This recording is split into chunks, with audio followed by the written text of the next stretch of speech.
could be here with us for this formation hour, and that I could share my husband here with you. He, if you were in our forum on Church Outside the Church Walls, I promised you our entire tenor section, and we had Daniel give a presentation, and then we didn't have enough Sundays for our other tenor at the 11 o'clock, but he's here today, and Tim has a PhD in applied math and works for Georgia Tech doing research on radar, and he also writes about science and philosophy and theology. So I'm so happy that he's agreed to do this, and I'm looking forward to hearing it. So thank you, Tim. All right, thank you very much. All right, so what I'm going to be talking about today is really the beginning of everything. So, you know, we have at the first line of the Bible, in the beginning God created the heavens and the earth. Some of you who are maybe Hebrew scholars who have read about this know that this might be better translated as when God began to create the heavens and the earth. So there's no indication that God wasn't doing stuff before he did that. But in any case, the Bible makes it very clear that the universe has a beginning. It has not existed forever. And that is a very important point towards God's existence, in fact. And so what I'm going to do today is mostly talk about what is the science behind the origins of the universe. How do we know that the universe had a beginning? And what does that mean for our understanding of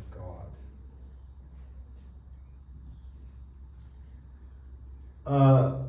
So back in the 11th century, actually a Muslim philosopher came up with an argument, and this was kind of during the golden age of Islam, and where there was a lot of philosophy and science being done. Many of the stars have Arabic names because these Muslim scientists were studying the stars while Europe was still fighting wars and not really doing much science. And so this philosopher named Imam al-Ghazali came up with what's called or what has been called in modern times the Kalam Cosmological Argument, where Kalam simply means Islamic scholasticism. How many of you are familiar with Aquinas' 5 arguments for the existence of God? Maybe you are. Well, Aquinas was not too focused on the universe having a beginning. He didn't necessarily worry about that when he was trying to argue for the existence of God. But Al-Ghazali, actually, his argument depends on the universe having a beginning, and it's very, very simple. It says that whatever begins to exist has a cause. The universe began to exist, therefore the universe has a cause. Okay? So it's very simple. Now, the first line is often misinterpreted as everything has a cause. That's not true. You say that it has to begin to exist. So, for example, you say, well, you know, what caused God? Well, God never began to exist. He always existed. Yes? Yeah, so what did people at Jesus' time kind of think about the universe and how it started? In Jesus' time, certainly in the Jewish community, they would have believed essentially what was written in Genesis. So what did the Greeks around them? So the Greeks could have believed in sort of the pagan origin stories, you know, chaos and marrying Gaia and so on. So there were many pagan origin stories. During the classical Greek period, you had some of the philosophers, such as Aristotle, argue for essentially an eternal universe with no beginning. There was also Stoicism, where you actually had the universe had a cyclical nature, where it would be created, it would go on for a while, and then it would burn up or drown or something, and all be destroyed and then be recreated. So there were different beliefs floating around about what was the nature of the universe. Did it have a beginning? Did it not? And so the philosophy of arguing for the existence of God, though, didn't really start until this sort of medieval period, where people started to think about how the origins of the universe might affect that. Al-Ghazali actually, he went further than simply this argument of the universe had a cause, because you might ask, well, the universe might have a cause, but it might be caused by something mindless, like some kind of process, that's eternal. Maybe it's just energy, which is something that, say, a noted atheist like Bertrand Russell, he would have argued, well, the universe was just caused by energy, and it didn't have a mind. And so he said, well, if this cause is mindless, it has no free will. And because it has no free will, it can't decide when to create things. And so you would conclude from that any mindless cause would be co-eternal with the universe, that it would actually be this mindless cause simply, comes into being, or doesn't come into being because it doesn't begin, but it exists, and because it's mindless, it simply has to have the universe exist alongside it. So you can think of this in terms of like a pot of boiling water. The boiling has a mindless cause, which is the temperature being over 100 degrees at 1 atmosphere. And so those are essentially, once you have one, you have the other. There's no mind there that's making decisions. Like when you choose to turn on the stove and boil water, it's happening because of your free will. And so Al-Ghazali argued, well, this cause must therefore have a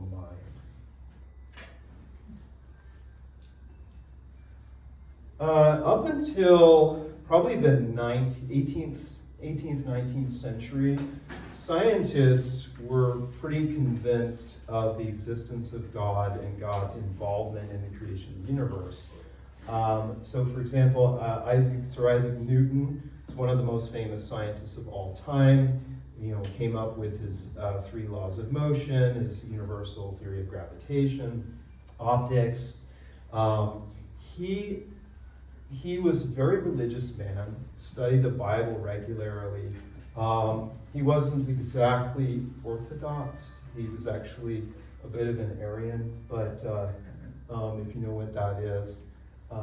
But he did believe very strongly that there were lots of proofs in the universe for the existence of God, and he actually wrote a series of letters to this philosopher named Richard Bentley, Dr. Richard Bentley, I believe at Cambridge University, arguing how his physics might point to the existence of God.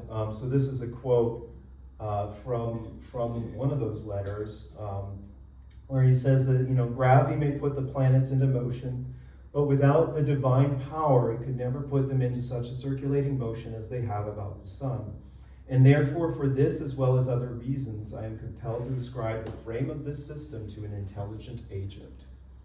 So what he's saying here is that he did not believe that there was any physical process by which the universe could have come to be the way it is, and therefore, therefore it had to have been God. Now we know that there are actually physical processes now that cause the solar system to come into being, And so as science has progressed, we've sort of worked backwards, back to really the origin of everything. Now, by the time you get to, say, Einstein, when he's doing his work in the Swiss Patent Office, you really have scientists believing that the universe is essentially static, it's eternal, it doesn't change. Why this happened is it's like there's some philosophical reasons for it, but there's also scientific reasons, which is that they didn't really see enough change in the stars to suggest that the universe had some kind of other configuration before the one we see. Yes? What does scientists believe now that they have all this information? About God or about the origin of the universe? How the world was created. So the Big Bang theory, essentially, Right. which is what I'm going to get to in a minute, is essentially what almost all scientists believe now. To today? Yes, Oh, oh. yes, and I'll get to why that is.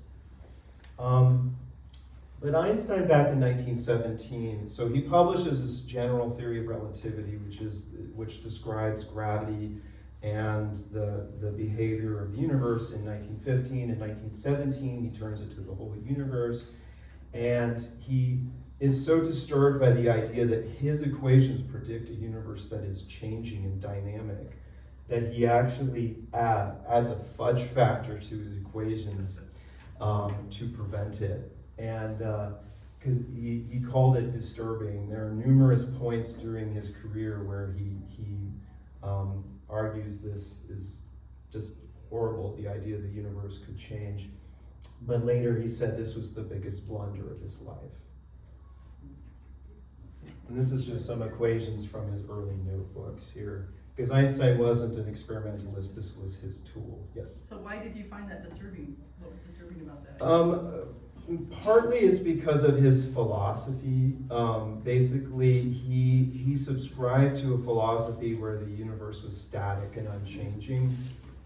And that philosophy was so prevalent at the time that he just didn't like the idea that the universe could have had a different configuration, could have had an origin before that.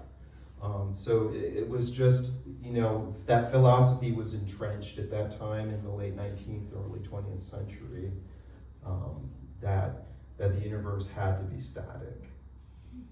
It's disturbing also because that means there's possible death of the universe, right? If there's a creation, Right. There's obviously an ending. Right, there's the potential death of the universe, there's, you have to ask what happened before, the creation of the universe, and all these questions arise.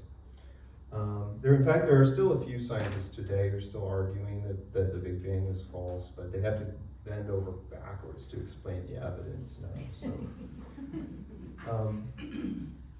So in 1919, Einstein's theory was given its first really conclusive proof that it was correct. What they did is a guy named Arthur Eddington, he went to Brazil, basically set up a big telescope, which is this one here. As you can see, it's looking at this mirror because they couldn't point telescopes straight at the sun at that time. And he observed this eclipse here. And the reason why that's important is because when light passes close to a massive body such as the sun, the light actually bends because of gravity. The gravity of the sun bends the light. And so what you have is the star is here, but the light bends here, and so it looks like the star is here, okay? Because it's like looking through water, things, because the light bends, things look at a different position than they are at. Now, because of observations at other times of the year, we know where these stars are, and so we know when they've shifted position when they're close to the sun, but we can't look at these stars normally because the sun is too bright. So he had to wait for an eclipse in order to cover the sun, and this is an actual photo from that actual trip, from that, and you see these stars had moved, essentially. And so this was massive news at the time. This is from the New York Times, I think. Einstein's theory triumphs. Einstein became a celebrity overnight. That's when he became really very, very famous. There's other headlines saying that he had overturned Newton. There was 300 years of science that he had, obliterated. So it was a big deal. And why is that important? Well, it's important because Einstein's theory is what actually leads us to understanding how the universe works. But there was another ingredient that we needed in order to understand the universe as a whole, and that was a whole lot of data. And that's where this man, Edwin Hubble, comes in. In 1929, Edwin Hubble uses this Hooker telescope to measure the velocity of what they called at the time nebulae. And he not only measures how far away they are, but that he determines that they're all moving away from us. And he does that by measuring actually the frequency of the light coming from them. When things are moving away, things become redder, and when they're moving towards you, they become bluer. That's called the Doppler effect, and you're familiar with that if you've listened to like a ambulance siren. It's coming towards you, it's a higher frequency, and then as it passes you, it goes to a lower frequency. So it's kind of, like that. Same thing with light, and we know what colors are supposed to come from these galaxies because we understand how colors are produced in stars and so on. So he was able to measure this, and he determined basically all these galaxies are going away from us. Now, funny enough, his discovery was huge, but it's actually because he determined there were galaxies outside of our galaxy, which the New York Times here calls that he has seen another universe. And so we, of course, don't think of these as universes anymore, but this led to this man, a Belgian Catholic priest named Georges Lemaitre, and what he did is he took Einstein's equations and eventually Hubble's data. He actually took some other data before that, but he came up with this. He took this data and he took the equations, and he said, well, if you put these together, it looks like the universe started very, very small and expanded to become the universe we see today. In 1927, when he proposed the dynamic universe, Einstein said, your calculations are correct, but your physics is atrocious. He was very much not a believer. However, after Hubble's data came in and all of this stuff was discovered in 1933, Einstein attended a lecture, and at the end he stood up and he applauded, and he said, this is the most beautiful and satisfactory explanation of creation to which I have ever listened. And so Einstein eventually did come around, as most people did. However, the Big Bang Theory, what actually happened at the origin, we did not quite understand. Because one of the things that you would expect is there's actually should be some kind of echo of the Big Bang. And that was really not clinched until 1965, when these men, Penzias and Wilson, they accidentally discovered the echo of the Big Bang. That is with this radio telescope that they had been constructed, and they were basically, they were actually trying to receive signals bounced off these silvery balloons in space. Basically, they would transmit this radio signal, bounce off, and they were trying to receive those. That was funded by NASA. And instead, they discovered that what was really static, then they couldn't explain where the static was coming from. It just seemed to come from everywhere in the sky. It was very uniform. And they eventually based on some science that had already been done prior to this, they realized this must be the echo of the Big Bang. We now have satellites in space that study this. It comes from all over the sky. This picture is actually the whole sky. It's just projected onto a map. But these are actually temperature variations of that radiation. So this is microwave radiation, which means it's essentially the same frequency as in your microwave. It's a very low temperature. It's like 3 Kelvin, so 3 above absolute zero, a little below that actually. And it's very uniform, but there are very slight variances, and those variances are what we believe cause galaxies to come into existence, because these variances in temperature indicate variances in matter. And I have a little, I can play this. This is a quick load. It's probably because I'm not connected to the internet. But in any case, this sound is something you can listen to, and it's just a very staticky sound. And so basically, we now know that the universe is 13.7 billion years old based on a variety of data. So this is like kind of a timeline of the universe here. So you have the Big Bang. We have something here called inflation, which we don't quite understand. This is more of a theoretical thing. But then, and the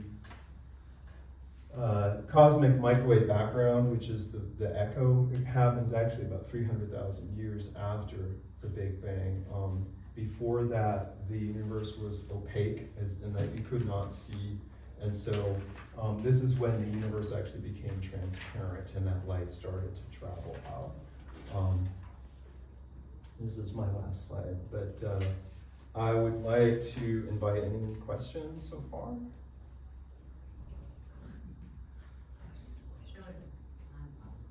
Did you say that it's both?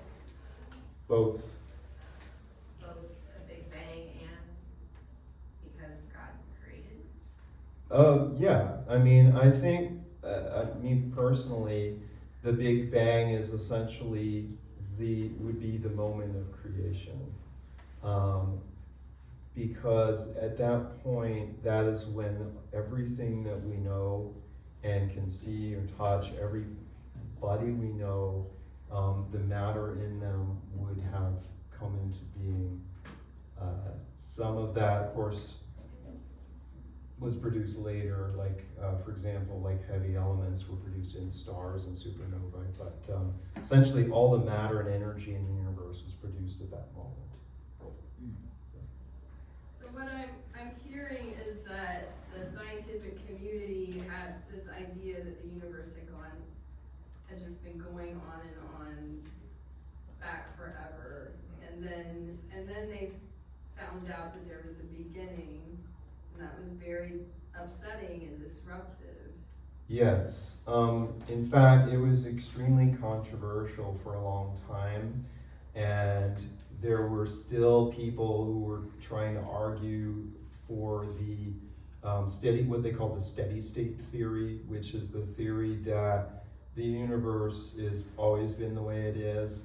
And they try to explain some of the observations in different ways. Like, for example, a steady state theorist would not say that the galaxies are moving away from us. They would say the light got tired. It's called literally called the tired light theory. And it says that this light just started to stretch out as it passed through space, and that those galaxies are actually not moving away from us. Yes? Okay, so I have a problem. Mm-hmm. There are no Christian scientists that can refute that. Christian, A scientist that's from a Christian background. they can refute it, I mean, based on evidence. Right, I know scientists deal with evidence, Mhm. but Okay, they believe in matter, right? They have been what? The scientists, they believe in matter. Matter. They believe in matter, yes. Right, so, but in Genesis 2, the Bible said the spirit moved, right? Right. And that's when everything came into being. So my question is, no scientist ever go into any kind of investigation as to why the spirit moved at that time instead of that 13 trillion years where the Big Bang happened, because I didn't think they were still talking about the Big Bang. So I think there have been attempts to reconcile the actual narrative of Genesis with these events. Partly that's to look at what are the gaps in time between the days, and I mean obviously there are different, some people are like, this is a story that is supposed to talk about the relationship between God and human beings, and it's not meant to be taken literally. There are others who are like, well, these things happened, but there were lots of things that aren't in the story that also happened, and gaps in time and so on. So I think there's different attempts to reconcile it. For me, I don't have a lot of trouble with it. I see them both as like very different, saying very different things. One is saying this is the how to talk about Father Andrew's sermon last week.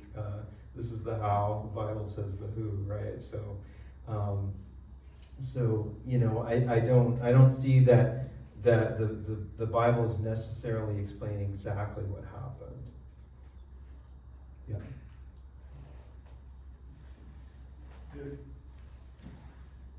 So if I understand it, everything that we know, space, time, matter, the energy condensed into one small point, smaller than a period at the end of a sentence, and exploded out.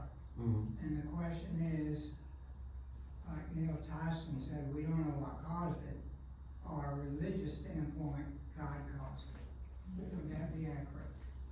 Yes, I would say that's probably the standard view. There are more complicated viewpoints, but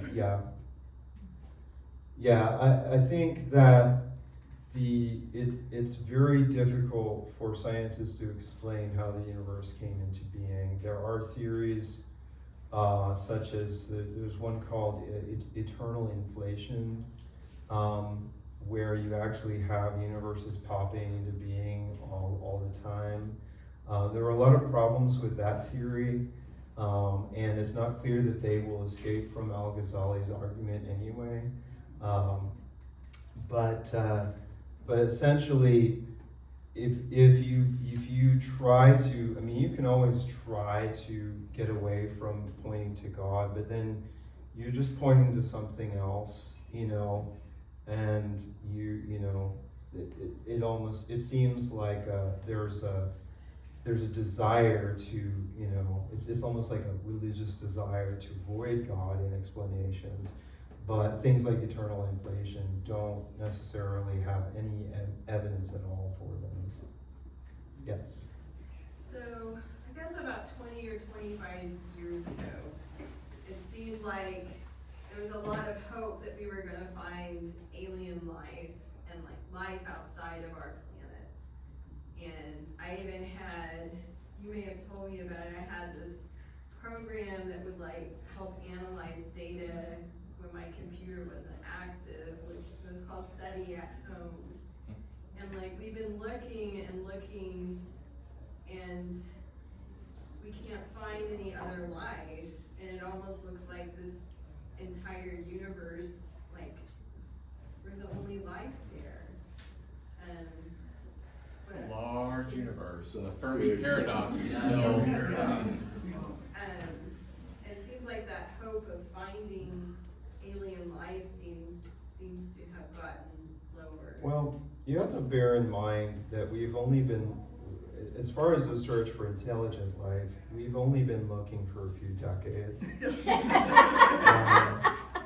And there's no guarantee that aliens communicate via the radio waves that we're listening to. You know, Why did I have that thing on my head? there was a hope that they might be, or that there's some signals from alien civilizations might be transmitted. If I were an alien civilization, I would not broadcast massive amounts of radio energy across the universe to communicate. I would probably focus a very, very narrow beam at a single planet and send all of my energy at that planet to talk to it. And therefore, if the aliens aren't interested in talking to us, or we don't have the technology to receive that narrow beam of information, then we'll never hear them. You know, for example, we're only beginning to understand how to use quantum mechanics to communicate. Now, an advanced alien civilization, that might be all they do, is use quantum mechanical communication mechanisms.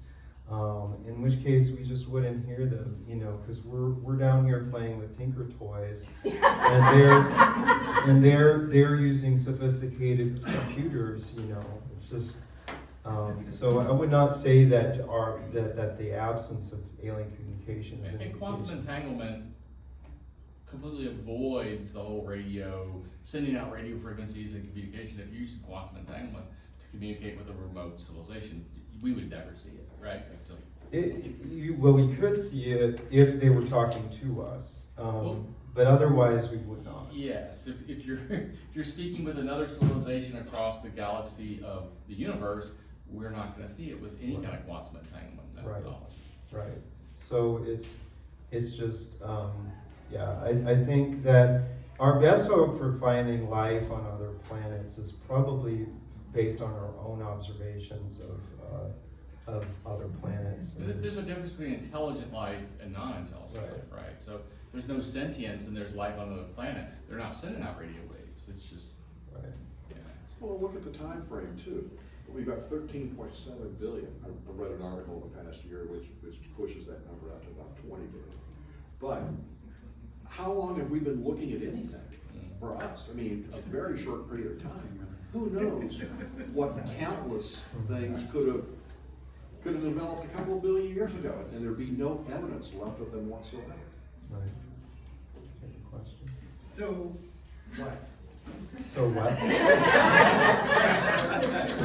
Well, this is the thing. Person of faith, like, what do you do with it? Like, well, I personally go back up to here, and I say, okay, we've got evidence, right, that the universe has a beginning, and that is actually really, really important.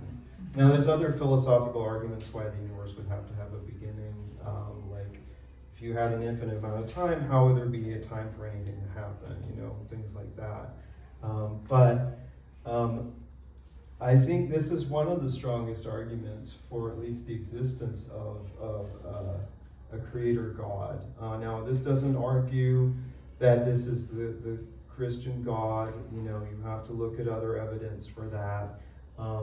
But you know, the evidence for a beginning of the universe is sort of irrefutable, and we can spin theories for why that's not really the beginning, but we can't find evidence for that.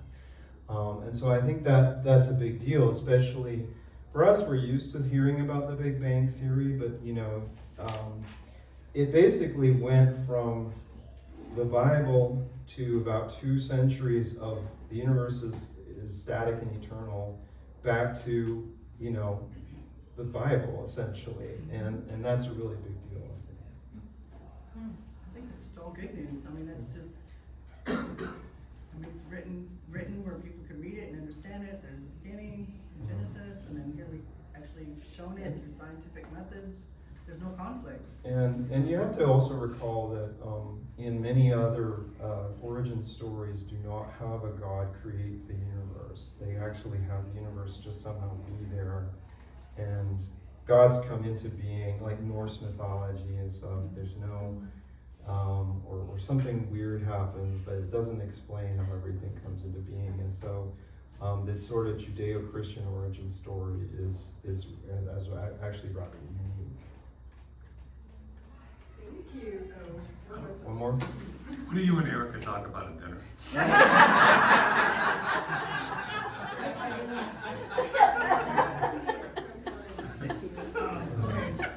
This was great, by the way. Thomas over here, but any rate, what you have though is you try to reconcile a biblical story, and you have really what existed was a pre-scientific society. I mean, Jesus doesn't come to Galilee and says the time is fulfilled and the kingdom is at hand. Repent, believe in the gospel, and incidentally, do you know that the world is round? You didn't have that perspective. They already knew it was round then, but they actually measured it. But anyway, yeah, I mean, Jesus didn't come to give us scientific facts, because that's not what we needed for salvation, right? But I think the facts are interesting, especially, and I think that many, especially scientists, come to faith because they cannot reconcile scientific evidence with an atheistic worldview. Are you doing next week? Yes. This is great. Thank you.